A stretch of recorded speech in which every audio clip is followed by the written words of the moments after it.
playing our great national anthem.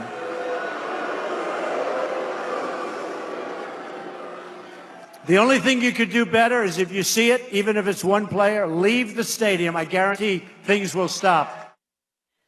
The president's comments sparked solidarity around the league. Several team owners and head coaches locked arms with players on the sidelines. Some players chose to sit while others kneeled. A few teams even stayed off the field until after the anthem. Many coaches and players had strong reactions. Let's take a listen. We felt like President Trump's speech was an assault, on our most cherished right, freedom of speech. And collectively, we felt like we had to, do something for this game. It was for my brothers that have been attacked for, things that they do during the game. And I felt like I had to join them on this. This is a tragedy in our country that we have to sit here and still have these discussions. I know for a fact that I'm no and I plan on continuing forward and doing whatever I can from my position to promote the equality that's needed in this country. We will not be divided by this. We got a group of men in there, man, that come from different socioeconomic backgrounds, races, creed, ethnicities, and religions, and so forth. That's football. That's a lot of team sports. But because of our position, we get drugged into, to be quite honest with you. And so some have opinions, some don't. We wanted to protect those that don't. We wanted to protect those that do. We came here to play a football game today, and that was our intentions. This has nothing to do with race. I've never said anything about race. This has nothing to do with race or anything else. This has to do with respect for our country and respect for our flag. Shannon, what are your thoughts? I'm disappointed, and I'm unimpressed. I'm disappointed, Skip and Joy, because this is the tipping point.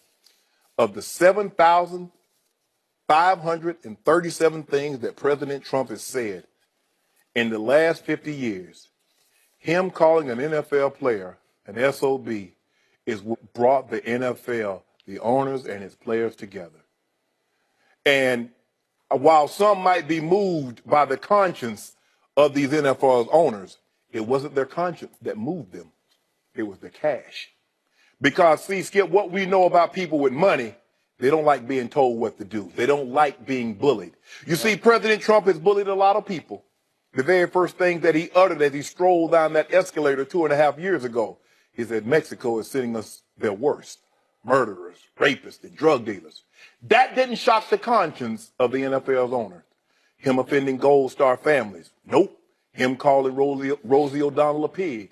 Him on the Access Hollywood talking about grabbing hoo-ha. That did not shock the very conscience of 7 NFL owners. Skipping light me a second to name those guys. One, Daniel Snyder, the guys on your monitor. Jerry Jones, Mr. Bob Kraft, McNair, Houston Texans. Woody Johnson, Shad Khan.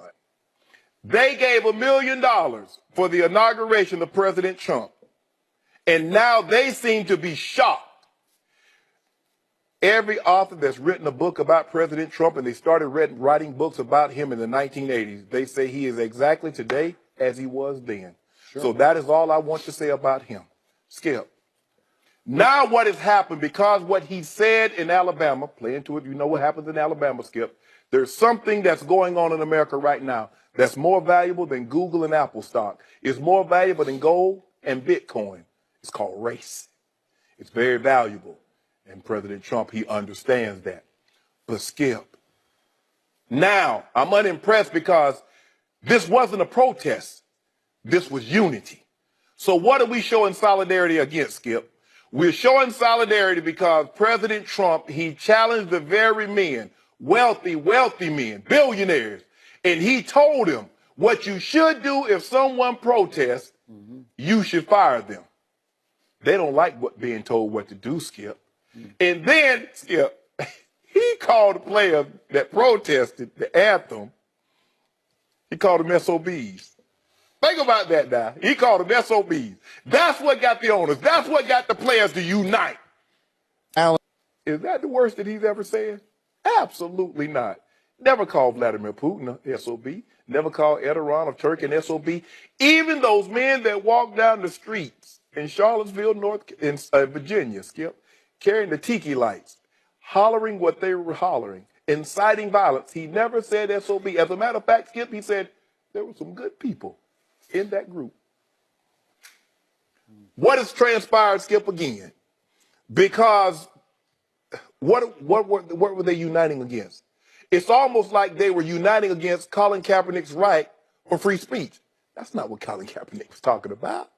It's almost like they're uniting against you trying to attack us. Because see what happened, Skip, when he was from the bully pulpit, when he was looking down upon everybody else, the owners never had a problem with that. It wasn't until he came for the NFL that their conscience was shocked. How dare you tell us what we should do? You think you can tell us that we should fire somebody? Because remember, they said First Amendment. Here we are, 14 months after Colin Kaepernick originally kneeled. Mm-hmm. And when they asked him, he said, it's not about the flag, it's not about the veterans, it's not about the police. It's about the brutality that unarmed men and women of color are suffering. It's about the injustices. It's about the inequities that's going on in America. That's what he said. And still, we talk about the freedom of speech, and all these teams release these statements, said how divisive. Only the Seattle Seahawks touched on what the real issue was. And the problem that I have, Skip, is that these guys, some of them, and I'm very disappointed, and a few I'd like to say, I'm very disappointed in one of my very best friends, Ray Lewis. Ray Lewis sat in that chair right there and said that he could never kneel. He could never not stand for the national anthem because so many people died, and he had family members to fight for this country, and the opportunity, and the flag means so much to him. And he kneeled. Not on one knee, on both knees. Okay. So what were you kneeling for? You kneeled? You showed solidarity because of what President Trump said? And when Colin Kaepernick is trying to draw attention to the injustices going on, you deem that inappropriate? LaShawn McCoy, you remember what you said about a month ago about Colin Kaepernick? Not only were you kneeling, you were stretching. You were even worse than kneeling. The hypocrisy. And that's what I find so ironic about this, Skip. The very people that said they could never, ever kneel. Some people, I like Tom Brady. Tom Brady said, I'm not going to touch it. I prefer you do that. But these, all of a sudden, I just want to know, what are you unifying against? Are you showing unity? Are you showing solidarity against racism or the injustices that's in this country? Or are you showing solidarity against President Trump and what he said, his attack on the very NFL, the shield? Because what we know about, above all else, those 32 men and the commissioner will protect that NFL shield at all costs against all foreign and domestic. President Trump had to find out the hard way. They've allowed him to attack so many groups in America.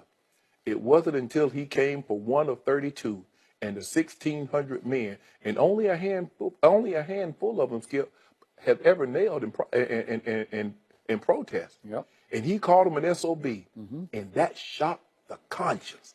Skip, not grabbing the access Hollywood joy. That didn't shock anybody. He offended a Gold Star, a family that lost a son fighting for this country. He called John McCain a loser because he was captured.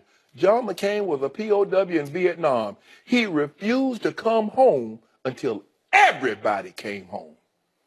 NFL didn't say a word. Nobody locked arms. So what are we uniting against? What are we standing for now? If that is what it took, what he said, if that what shocked your conscience, if that what made you choose to unite, so be it. But there's a bigger issue, and the issue is the racism and the injustices in America, in which Colin Kaepernick took a knee for in the beginning, and only Martellus and Michael Bennett and Malcolm Jenkins and a handful still understand what the issues are. Okay, so just to be clear, you were impressed with the reaction to President Trump's statements of Yes. Saturday night that we saw on the field pregame Yes. anthem. That was Unimpressed. that was like on a scale of 1 to 10 of things that he said. That's like a 2. Okay. First, to your friend, and I'm going to go so far as to say your brother, Ray Lewis. Absolutely. If there's anybody close enough to be a brother without being a biological brother in this world, it's Shannon Sharpe to Ray Lewis. Is that fair to say? That's very fair. I only got a handful of those. That's not my biological brother that I treat like my brother, and there's nothing I wouldn't do for them.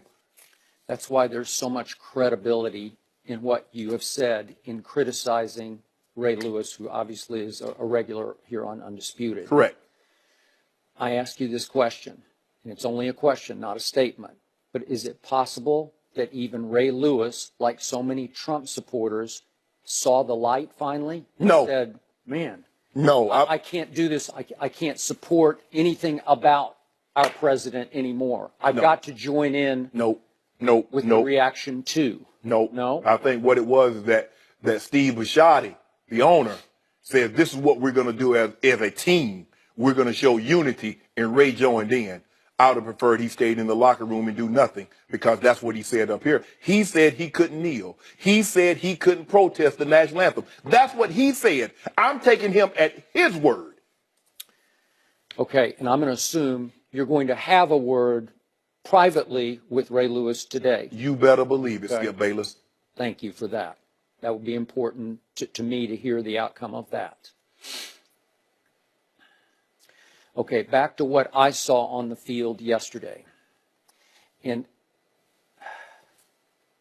I was so ashamed of our president on Saturday night. I was so horrified by the remarks that he made that I was in the mood for something good to happen. So maybe I'm overreacting, but I did see a silver lining yesterday. I saw a we. I saw a we against that president. I saw locked arms. And it did my heart good, because I've told you from the start, I don't have the answers. I do know we have a serious problem facing this country that has still not been addressed directly, which is the killing. I've said this for 3 years on national TV, the killing of unarmed black men by white officers. It has to stop. It has to be dealt with. And I do believe, and I've told you this now for 6 months, that Colin Kaepernick has had impact there. Of course.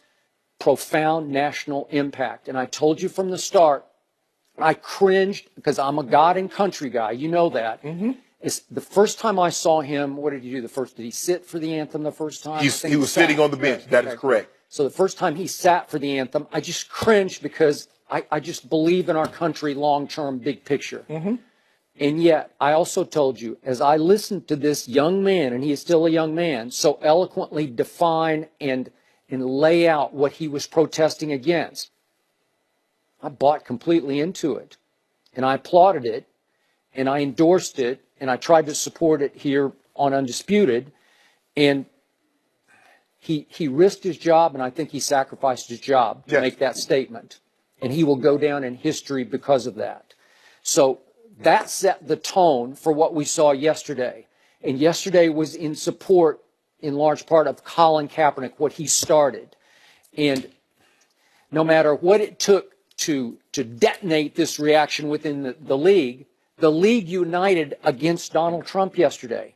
Robert Kraft condemned Donald Trump yesterday. And just for those who don't know this, Robert Kraft considers himself a close friend of Donald Trump. And he has told the story many times publicly that after he lost his longtime, sort of lifelong partner and wife, Myra, that for a whole year thereafter, once a week, Donald Trump went out of the way, this is obviously pre-election, to call Robert Kraft and say, "How are you?" And he said he will take that to his grave, that meant a lot to him. That's how he defines a friendship. Mm-hmm.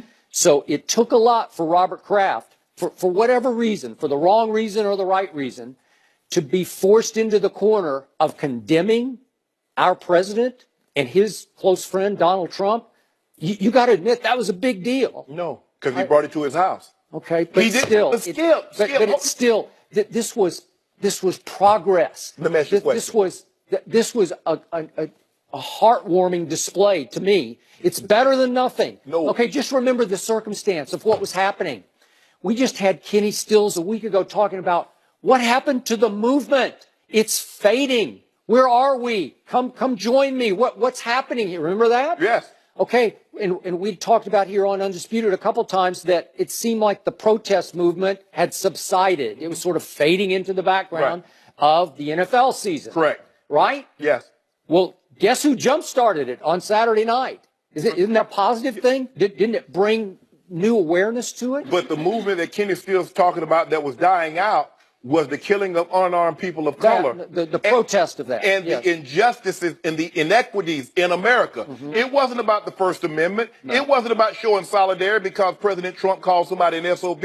That's not what he was talking about. And what we're talking about is still not the issue that led Colin Kaepernick to begin in the beginning. See, we need to give President Trump a lot more credit than we do because he knows what he's trying to miss. Skip, he's playing the shell game with us because he's trying to get this health care passed. There's this investigation going on. There's North Korea. I don't know enough to know. I've told you before, I'm not political enough to even debate with you about here's the thing. Now, that Access Hollywood tape, Mr. Kraft did not want to call out Donald Trump. When he offended Mexicans, when he offended Gold Star, when he offended women, when he offended other minorities. I get you, but still, to me, I'm going to say this again. I said it a couple times before. Especially, I thought this late Saturday night, that in a crazy way, because there's craziness to our president, that Donald Trump has been the greatest thing that could have happened at this moment for the black community and the Colin Kaepernick movement, because he has helped inadvertently unify the black community, mobilize the black community, and create a lot of sympathy in the white community that might not have been there before for the black community and this issue. And he's doing it because his remarks were so insensitive and so out of bounds. And I told you before that I'm not political, and I just got to, let me put myself back in context here. I did not vote for Donald Trump because I kind of put God above country. So I'm close to 4 different pastors. So I asked them, what do you think of this man? And what do you think of this woman who's running against him? And they did not like that man. So I finally said, I'm out. I'm out on this one. So I just backed off. And yet when he got elected, shockingly to me, and shockingly to a whole lot of people, yes, I decided, okay, I got to get back on board, because I've always gotten back on board. And I think a lot of people in this country said, okay, let's try this. Maybe it'll work out. The presidency is an institution. Yeah. It's not a man or a woman. No, it's not. I'm going to support the office of the president. Correct. So then I watched this man slowly destruct in office to the point that, as unpolitical, apolitical as I am, I'm starting to think he's just not qualified for the office. And I think a lot of people are coming to that conclusion, right? Skip, he was never qualified. Okay. Well, I tried to hope that he would figure it out on the fly, and he went the other way. And then Saturday night, he came across as a desperately insecure egomaniac, just reaching for the last bit of support. I'll go to the far right again. I'm playing to the crowd because he said a couple times to the, where are they in, Huntsville, Alabama? Alabama. Yeah. And he says, what a great crowd. What a great crowd. And I think he was empowered and emboldened by the crowd. And it felt like he went off script to take these shots at the NFL. And this is where he speaks. This is where he opens his heart. Yeah. This is where he opens his soul. Okay, not on prompter. I got it. I'm going to say this. Teddy Roosevelt said, if you educate a man in mind and not in morals, you educate a menace to society. Yeah, that's true. So if our president of the greatest country in the world had at least given any credibility or credit to the movement itself by saying, I get what they're trying to protest, some throwaway line, just something to preface, and then deleted the SOB and just said, I wish owners would fire them, which no owner can fire you over a social protest anyway. It's just completely wrong-headed and completely out of bounds. But if he wants to play to the crowd with that, but he gave them no quarter. He gave them no points, no credit whatsoever for the movement. And then he attacked a league that's, well, I think it's 75% African-American, 70%. 70%. Yeah, 70% African-American. and began to condemn the league as if the league's ratings are falling. Well, we just went through not one, but two hurricanes that took a lot of TV sets away. Historic. Yes, yeah, and then he's trying to condemn it as it's about me. People want to watch me. Well, this is unstable, man. This is to the point of, are you sure is this the man you want running your country? Just Skip, and just all I ask is that why, when minorities ask that America be who she said she would be on paper with the Constitution, the Stars and Stripes, what she represents, says we're going to treat everybody equal, regardless of your religion, your race, or your gender. Why, when I demand America do that, why must I leave? Why do people tell me if you don't like America? I love America. America has been great, but I should demand and expect her to be better and to be what she said she would be.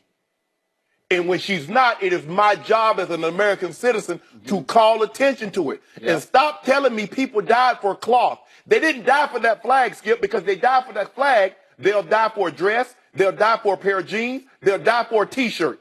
They died for the freedoms and the liberty in which that flag supposedly represents. So stop saying men and women died for that flag. They did not. They died for what that flag represents. And I demand that America be who she said she would be on paper and be who she said Stars and Stripes would represent. That's what I demand of her. I hear you, but in the end, I still thought that the reaction yesterday was positive, that it was another small step forward, maybe for the wrong reasons, but it actually united the whole National Football League against this.